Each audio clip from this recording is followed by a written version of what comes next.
Good morning, everyone. Good morning, everyone. Here we are in the car. Beep beep. What's new? You're doing a quiz tonight. We're doing a quiz tonight. It's a Harry Potter quiz, but in light of J.K. Rowling's really fun tweets on Twitter that have made us lose all hope for everyone in the history of the world, I'm going to donate myself to the Trevor Project, which is a really good charity that help the LGBTQ plus community. Because I didn't want to cancel the quiz because it's so annoying, because Harry Potter is so like, it's become part of our like British culture. So it's really hard untwining ourselves from Harry Potter because of her and the things that she says and the things that she's believed in. I love Harry Potter so much, and I know there's so many other people who find so much solace and so much comfort in Harry Potter, that she's sort of tainted it. I don't think she could ever taint it, because Harry Potter is so magical. I just feel like this is a classic case of having to separate the art from the artist, which I don't know if it is possible at all, but I feel like in this case I'm just gonna have to try my best, because I love Harry Potter so much. And what it's brought to people as well is so contrasting to the things that she's now saying. It's just a bit sad, really. Every fibre of my being hopes that it's just ignorance and misinformation and you know, not enough research, not enough education, but at the same time she knows the platform that she has. Everything she says, regardless of whether she's right or wrong, is always going to have some kind of impact on people. So I just wish everyone, not just her, kind of thought before they said anything. And I know that I'm not perfect and I'm guilty of doing stuff like that as well, but at the same time J.K. Rowling is literally a multi-squillionaire with millions and millions and millions of followers. Yeah, it's like 14.5 million. Yeah, and she's the creator of the most loved story arguably in the world of our time. She's got a much bigger platform than I've got. So I feel like with great platforms comes great responsibility. I don't know, it sucks a bit. So tonight we're having a J.K. Rowling free Harry Potter quiz. There will be no questions about J.K. Rowling. It will all be about Potter and the universe and Hogwarts. And she won't profit from it. There's also that. Yeah, and also like it was important to keep the quiz because at the end of the day you're raising money for a good NAACP, and I'm going to donate to the Trevor Project as well. So. And just to confirm, everyone, the quiz has already happened. Happened yesterday. Yeah, sorry, we're talking about this today because it's happening. But tonight. these guys know the routine now. Yeah, that's always a day ahead. Okay. I'm gonna do more quizzes to raise money for more charities, because I think that's such a fun way of raising money. Yeah. So maybe once a month I'll do like a new quiz theme out of the many quizzes I've held for family and friends, and we'll pick a different charity. Yeah, good. Do I have any announcements? I don't have any announcements. Again, thanks for the emails. Keep on coming. So I got an email from Freya Lattimore, and she wanted to know about cut shows. Right. And we've sort of like explained them in terms of like, you don't have enough people for all the parts needed. So parts of the shows and its tracks have to be cut, which is why it's called a cut show. Yeah, so say there's like 20 people in the cast. You've only got, say, 19 people, and that's including swings. So that's when it becomes cut. So I thought we'd talk about cut shows, really, and like the protocol for cut shows, because I think Freya did say, how much time do you have to reblock the numbers, which is pretty interesting. Yeah. And basically, how different is it from a normal show? So a cut show will probably be decided, say if it's a one show day, the company manager will know that people have called in and there's not enough covers and swings to cover the show. So then they would email, or probably call actually, the dance captain. So this is where the dance captain comes in and like saves the day, really. Yeah. Like it's crazy, like dance captains don't get enough like sort of praise. No. Because they run warm-ups and they give like dance notes and stuff. That's like their main sort of like every day. But when it comes to like cutting a show, you don't understand how hard it is. I can't get my head around it. Like, because they have to know, we're not even talking about like just dancing here or just like movement. It's like every detail, little thing that everyone does. Every solo line that everyone has. Yeah. Every like all of the blocking, where everyone is. If there's a prop that has to be moved, they need to let the new person know, like whoever's filling in that part, where the prop is going to be, and it's just a lot. But they know like when you do a show and you handle a prop, and it sounds really stupid, but there's just a way to carry it like that makes that job easier, or there's a way to push something off. There's always ways to like hold stuff or hand it to the like maybe the lead actor for it to make it easier for them. Do you know what I mean? Like if you were handing, say, a gun for like Les Mis, handing it a certain way so he can grab it and shoot. Like these are the things you learn when it's your track, and like you have a rapport with the lead, or you have a rapport with like you go, oh yeah, I hand it to John Robbins like this because he can grab it and shoot it. I can tell you an actual example of that. When I was in my ensemble track as Fontaine, there's something called the gun ballet, and it's one of my favourite things because there's moments in shows and bits in shows that the audience will never know about because there's no reason for them to know that that's what that's called and that moment happens there, because they're meant to sort of happen so seamlessly that no one knows. But there's something in Les Mis called the gun ballet. And I remember when I was Eponine and I used to hear about this gun ballet, and I was like, what's the gun ballet? Because I died by that point as Eponine, and I was upstairs, so I never got to see it. But then, of course, I became Fontaine, and I was like, oh my god, I get to be part of the gun ballet, this is really cool. And basically all it is there's Leo, who is one of the students. He shoots his gun, hands it to me. I run off stage, swap it with someone in the wings with a live gun. This has got a live pyro in it that can be shot. I then run back on stage, run to John Robbins, who's playing Jean Valjean, and switch his old fired gun with the new live pyro gun and run that off stage. So during the whole first battle of the barricade, I'm just doing the gun ballet. But it was one of those things where John would hand me, I would hand him the live gun with my left hand and take it with the right hand. But then of course if you've got someone new who doesn't know that it's got to be that way round, you end up going, just take the gun, you end up just sort of faffing with people, and it just ends up being a bit of a, and because it's got to happen like that, because there's other people who then have to cross your path at certain points as you run back, it's a nightmare. And that's the thing with dance captains, they would know that. Like they would know the little things. So let's say our cast is of 20 people and we've got 19 people. So the dance captain's job now would be to use his swings. So this is important. He would use his swings more than the ensemble. His job would be to keep everyone's show, like the ensemble, the leads, as normal as possible. So he wouldn't go up to Fontaine and go, oh, Fontaine, can you actually do be in the opening and do look down, because we need an extra body. Like that would never happen. He would never use an ensemble member, only if he had to.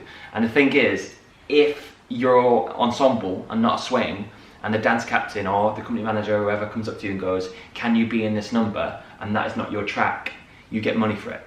Not a lot, not a lot at all, but you do get money for it. Yeah. However, if you're a swing, you can be used at any point. Yeah. Like, you can do anything. Because that is your job. Your job is to fill in those gaps. And I'm talking like female characters, or like female roles. Like, there were stories not stories, it's true, I was there. Like, I did, you wouldn't know, but in Spooky Mormon Hell Dream in Mormon, there's like female skeletons and there's female like devils, I guess, if you've ever seen it. Yeah. And I did like a female track. You wouldn't know because it's all the same. Yeah. But that was a female track. So that would be his job, really. That's like the main thing, to just go through the show and make sure everything's looked after. Like, well, I think I said in a previous video that we had a female ensemble member, adult ensemble member, play Gavroche. Yeah. That happened like 3 times. Is that cut or just is that a cut show? No, it wouldn't have been because it was kid cast, but just to make the point that anyone can play anyone at any point. Yeah, it was really cool because I got to play Darth Vader in Mormon because it was cut. So he would have done that work during the day, and he'd print out like, there'd be like probably the list basically, and it'd be like, opening number, these are the changes. Second number, these are the changes. I think what normally happens, because I don't think we get called in early. No, it's warm up. Yeah, warm up gets cut short. So basically, you start warm up, say at 6 o'clock for a 7:30 show.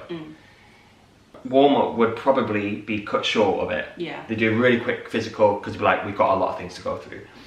Really quick vocal, and then they'll just try and get through the list, the big changes, the big like ones that affect them more. So maybe like the big, like, I don't know, 1 day more or whatever, like the big numbers that it would affect, and they just try and run everything quick, and that will basically be the dance captain will probably be on, and the swings.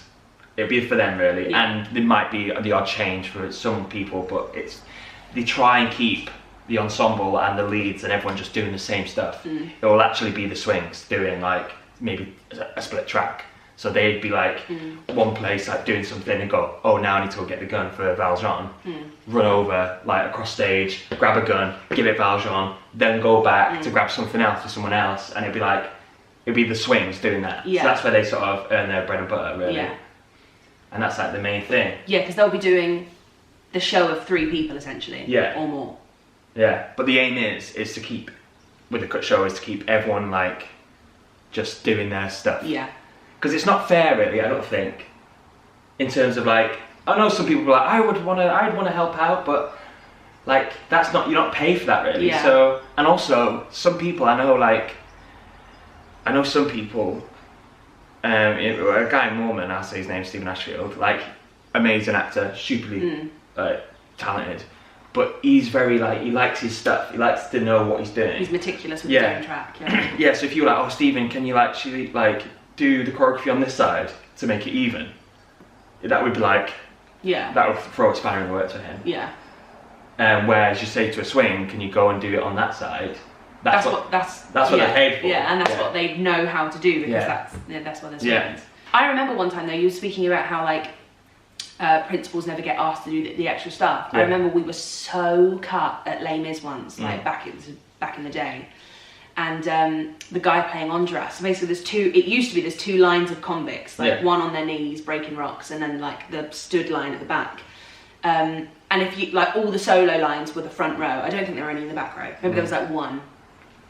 But in that is Thénardier, Valjean and Marius as convicts, because this is like their ensemble track time before we get to Paris when their characters come into their own.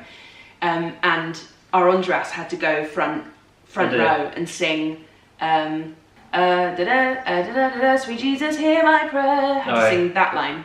Yeah, which is like unheard of. That never happens.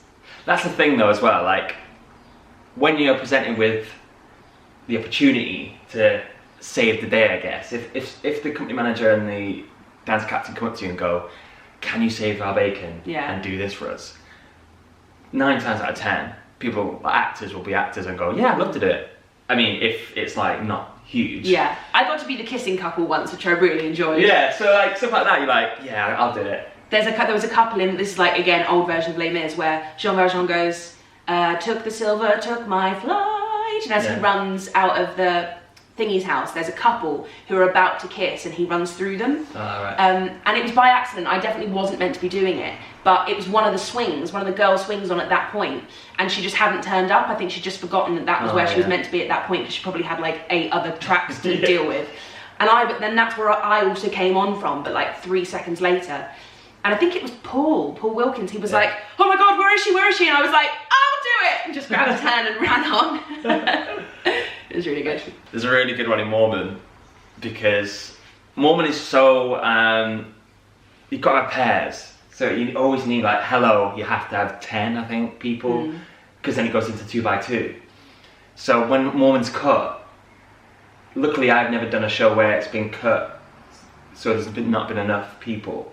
For like, there's not been an equal amount, because it has to be an equal amount, that's the thing.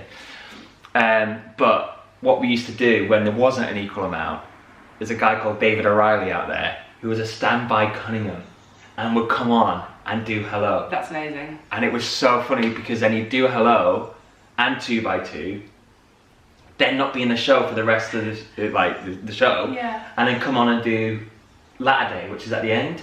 But David O'Reilly won't mind me saying this, he's a big boy, like he's a Cunningham.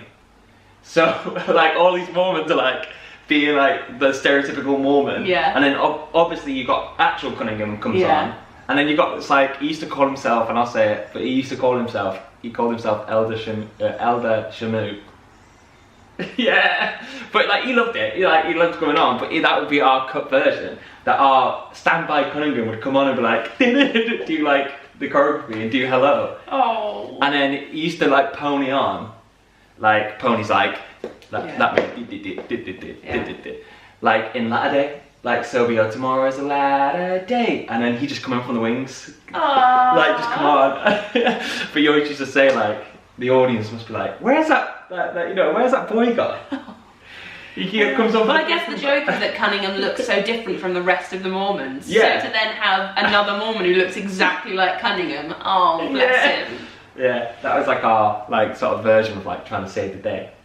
But what is exciting about like when you do a cut show, or like even when like an understudy's on, or a cover? A cover is an understudy, if there's any confusion. It like changes the vibe of like the building.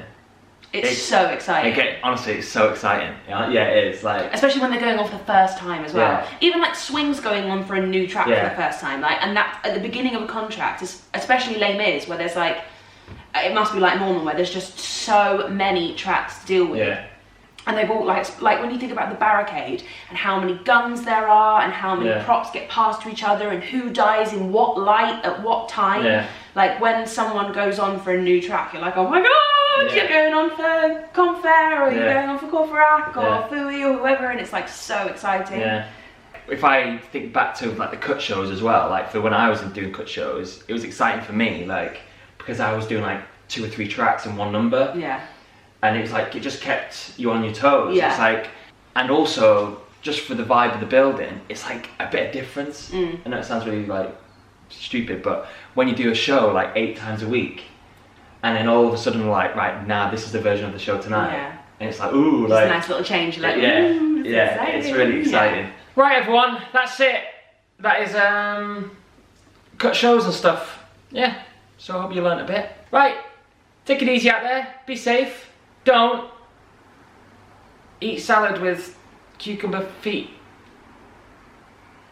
I don't know.